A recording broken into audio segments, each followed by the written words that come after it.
Hi everyone, I'm back with chapter 4 of Mirage. It's been some time since I last recorded chapter 3, so thank you for sticking in and waiting for chapter 4. I just finished an empowerment message also, so I'm not going to clear off the table or my tea or anything. I'm just going to jump into chapter 4. But I wanted to share with you a quick story. We're here at a campground in St. Louis, Missouri. And a couple days ago, the manager came and knocked on the door of our RV and asked if I was an author. And of course, I told her yes. And she asked if I had a book, Mirage. I said yes. Well, as it turns out, the mother of the owner of the campground, who comes in and helps out at the office sometimes, recognized my name on their registry and said, I know that name, I know that name. And then she said, I read a book that she wrote. She's an author. And so as it turned out, they said they ordered more books, more Mirage books, and also they ordered Forgotten Voices, which is a tribute that I have to veterans, and asked if I come over and sign them this upcoming week because we're here for another week. So that is exciting in the life of an independent author. And so I appreciate that so much, and I appreciate you for tuning in. So let's jump right into chapter 4. Sadira was very familiar with this sick feeling. She had felt it on multiple occasions since living at the main house on Delta Grove. Yes, she knew the feeling as well as she knew the remedy. Besides teaching her how to cook, serve, and endure life as a domestic slave, Charity taught Sadira how to mix herbs, be it for blessing or curse, health or affliction. Sadira felt her stomach turn, the lump in her throat that followed overpowering nausea, and the dizziness that accompanied it all. There was no questioning the fact that she was with child. It wasn't the first time, and she was sure it wouldn't be the last. Sadira considered any pregnancy caused by Harlan a definite yoke, and she had no intention of bearing any children for him. To add to her burden, she always felt terrible guilt knowing that she was carrying the offspring that Elizabeth so desperately wanted. Sadira couldn't help but notice that her mistress's eyes burned with an eager fire each time she looked at any of the babies born to the slaves on the grove. Although she was stricken to her soul and the anguish of spiritual conflict tore her heart, Sadira prepared to end another pregnancy. As she had done on prior occasions, she made her way to the garden in back of the main house in the search of cohosh and seneca. She knew she had just enough time to collect it and brew it before she served dinner, but her plans were abruptly halted when she heard a voice in the distance. Sadie girl? Sadie? Sadira was suddenly struck with fear and was unable to move. I know you're back there and I know what you're doing. It was Harlan and his tone was menacing. Why wasn't he at the office or out near the fields? Why wasn't he anywhere but here, Sadira thought. Sadie, there you are, he snarled. Yes, sir? Her voice shook. I was just collecting some herbs for dinner. What can I get for you, sir? Is there something you want me to do? Sadira feigned submission. Now don't be coy with me, girl. You are caught. Finally, you are caught in the act. I know what you've been doing. He was so close that she felt moist heat and smelled the stench of his breath. He stood close enough that the tip of her nose touched his chest. All these years I chose to look the other way. I've had every right to confront your misdeeds and to correct your behavior ruthlessly if I had desired. He ran the nail of his index finger down her temple to her cheek, then roughly grabbed her chin. Lifting her face to meet his, he added, After all, you've cost me a whole lot of money not adding workers to this land, but still I've been kind about it. I never said a mumbling word to you about it. I've left you be. I can't do it this time. I know you're expecting, and this baby, Sadie, you're going to birth. Struck dumb and staggered by his rebuke, a single tear escaped her eye, and Sadira dropped her head in defeat.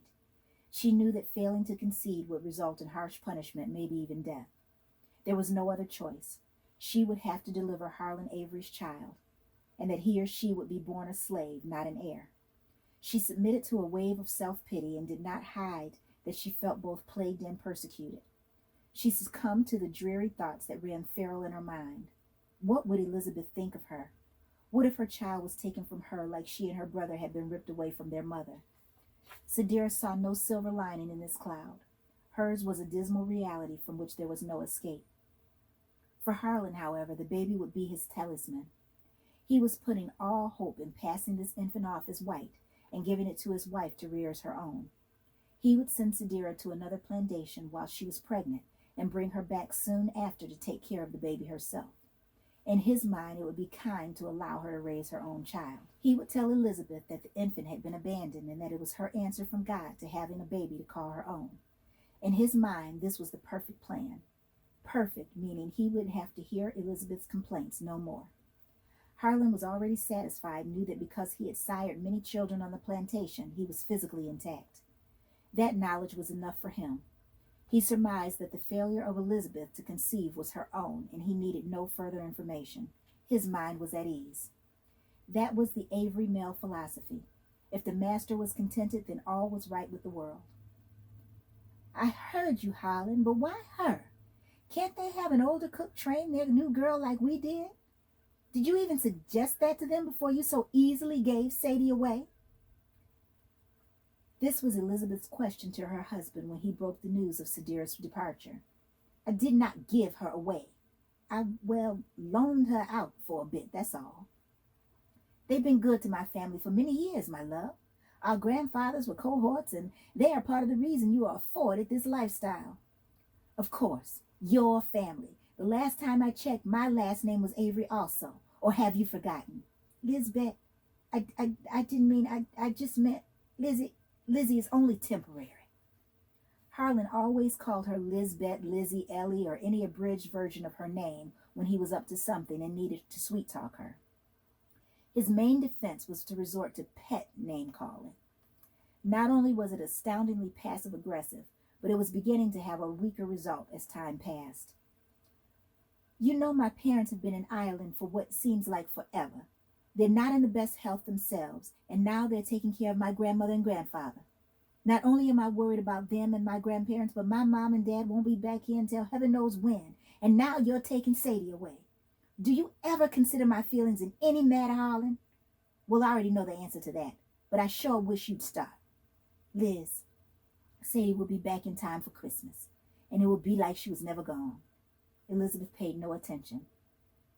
And furthermore, Harlan Aloysius Avery. Harlan wasn't alone in using names as a weapon. I never asked for this lifestyle. It was your ravenous father who approached my family for my hand. It wasn't the other way around. It was your lies and acting that convinced me to oblige. Afford me this lifestyle? I beg your pardon. Elizabeth continued to murmur as Harlan walked away. His head hung low like a schoolboy just chastised by the principal. He garbled, I'm sorry you feel that way, Elizabeth. However, the matter at hand has been settled. Sadie is leaving, temporarily. She will return home soon. Elizabeth narrowed her eyes knowingly at her husband. She had witnessed him slowly morphing into Mordecai since they were married, but using his father's vernacular particularly turned her stomach. Harlan was consummate sage at the art of lying, and Elizabeth was well aware of this. It was another quality that amplified the nondescript being that made him who he was. With no further protest from Elizabeth, Sadira was sent to the Fleming estate in Natchez, Mississippi, a few days later. There she resided for the next several months, working to the day she gave birth. On that day, she and the other house slaves enjoyed hanging garlands, stringing popcorn, decorating the tree, and entertaining the children with song. One of the male servants had just lifted the youngest Fleming child to place the star on top of the tree when Sadira was struck with a sudden stabbing pain. She doubled over and had to be aided to her room. Her water broke, and for the next 36 hours she toiled in labor. Mr. Fleming had word sent to Harlan that the situation looked bleak. Just days before Christmas, he arrived and was there when she gave birth to a very healthy and, as he had expected, a very fair-complexioned baby girl. Sadira had a particularly difficult delivery and lost a great deal of blood. Surprisingly, Harlan kept vigil at her side, not even taking time to eat or sleep. Although he tried very hard, he was unable to leave the mother of his child. For several hours, he sat silently holding her hand. At one point, she woke, and for the first time in over 10 years of her life with Harlan, her gaze met his, and she wasn't compelled to look away. Her face softened. She felt no nervous angst, and she recognized something eminently human in his eyes. Stung by his thoughts and unable to rest, remorse overtook Harlan, and he tearfully made apology to Sadira and expressed regret for the way he had treated her since her arrival at Delta Grove. He no longer saw a slave when he looked at her. He didn't see a Negro woman when he cradled her in his arms and cupped her cheek. Harlan saw a lady. He saw a mother, the mother of his daughter, and his conscience was relentless in reproving him. The hours crawled by like years, and the day turned into night. By this time, neither could deny that death was upon her. Sadira opened her eyes one more time, and with a soft but graveled voice she spoke. "Sir?" Harlan winced, embarrassed that Sadira still addressed him this way. "Sadira, sir, please take care of our baby. Don't send her away. Don't sell her and allow her to be mistreated." Her words stung venomously. "She will be with me and Elizabeth, Sadira. She will be raised as our own, I promise you." Her eyes met his once more, and she smiled. "You called me Sadira." With that, she turned her head toward the window. Darkness crept out from between the trees, and with an air of uncanny familiarity, the sky appeared as clear as it did the first night Harlan forced himself on her. In the next moment, just as sleep falls upon the eyes of a child at the close of a long, tiresome day, Sadira took a final breath and transitioned from life to death. Harlan realized that there was nothing that could have been done to save her, but he couldn't fight the guilt of believing that she would still be alive if he hadn't used her the way he had. He prepared her body himself and buried her beneath a grand laurel tree on his journey back to Delta Grove. Just to the right of the tree, there was a boulder that added to the serenity of the atmosphere. He carefully chipped away at the rock until an epigraph was visible: Sadira, mother and friend. Though his scheme had not unfolded exactly as he had concocted it, it would be carried out with ease nonetheless. In some regard, events played out better than he had intended. He would have to provide an excuse for Sadira's absence, but to his benefit, he could arrange for Elizabeth to find the new baby on Christmas morning. He returned to Delta Grove with the child on Christmas Eve and was able to hide her in his plantation office, knowing that it would remain empty until after the holiday. He explained to his wife that when he arrived to retrieve Sadira, the lady of the house asked if she could remain with them, and Sadira was in agreement. He claimed that the two had forged a strong bond and that he only wanted Sadira to be happy. Elizabeth was well aware that this kind of compassion was atypical of her husband. While skeptical and saddened by the news, she accepted it.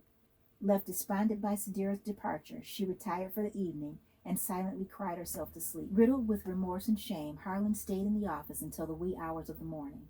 While still dark outdoors, he very carefully took the sleeping baby, his daughter, to the main house with him. He carefully placed the swaddled child on the porch near a side door where he was sure she would be discovered. He knew that one of the servants would find her as soon as they left to retrieve farm goods for breakfast. Harlan was wrapped in a blanket of confusion. Just a few days ago, he would have deemed the execution of this arrangement a flawless success. Today, however, the plan for him was flawed because it was built on a lie. It will remain perpetually murky because he would be forced to deny the heritage of his daughter to avoid permanently injuring his wife. "Missus! Missus!" Carol Lee called out with anxious delight. To Elizabeth, it sounded like a horrific cry for help. She leapt out of the bed, afraid of what was awaiting her downstairs. She grabbed her robe off of the bedside chair, quickly wrapped herself in it, and descended the colossal winding staircase in a fretful sprint. Harlan stayed in bed, deep in a counterfeit sleep. When she reached the parlor, the servants had gathered around the baby, who was being gingerly held in the arms of Phoebe, the head seamstress. "What is going on? Whose baby is that?" Elizabeth stuttered. Phoebe responded, "Don't know, ma'am. It's a mystery to us. She was just lying out there on the porch, as pretty as she can be." Harlan joined the crowd, rubbing his eyes while continuing his theatrics. He muttered, "What in blue blazes is happening in here? It's Christmas morning, for Pete's sake. Y'all are enough to wake the dead." "It seems that someone has deserted this precious angel," Elizabeth spoke lovingly as she moved toward Phoebe, taking the baby from her arms. Carol Lee replied, "There's plenty of room here, ma'am. We can all help taking care of her if you want. She'll just bring so much life in this big old house, I declare." "She is a beauty," Elizabeth answered. "We will keep her here for now, if that's okay with Mr. Avery." Harlan nodded affirmatively, and Elizabeth continued, "We have to remember that her people may come back for her, so let's not get ahead of ourselves. Right now, she's here. Let's just love her and enjoy her as long as we can." "Well, how's that for a Christmas gift?" Harlan exclaimed. The room exploded with laughter and cheers, and all was well at Delta Grove. In line with Harlan's one-time plan and newfound desire, Elizabeth bonded with the baby and never mentioned her inability to bear children again. After several months passed and she was assured that no one would return to claim the child, she did something she had always wanted to do. She arranged to have their first family portrait taken. It was an occasion she would never forget. At 18 months, the little girl was too tiny to stand with her mom and dad and can still be seen in the photograph. Carol Lee, who was the oldest servant in the home and now the nanny, made her way to the porch and grabbed the same rattan chair where Elizabeth sat nearly a year before, expressing grief over being childless. She positioned the baby girl, little Sophia, in that chair between Harlan and Elizabeth, and the toddler stood proud. She would never know that she had been found on a doorstep, and she would never know that her father had manipulated her presence in their home. More notably, she would never know that her biological mother was a woman of color and a slave called Sadira. She would never know that her mother died, having never seen the beauty of the baby girl that now stood posturing before the photographer, a child who would now be passed as Caucasian, the daughter and sole heir of the wealthiest family in Arkansas. Thank you so much for tuning in again. I'll be back soon with Chapter 5 of Mirage.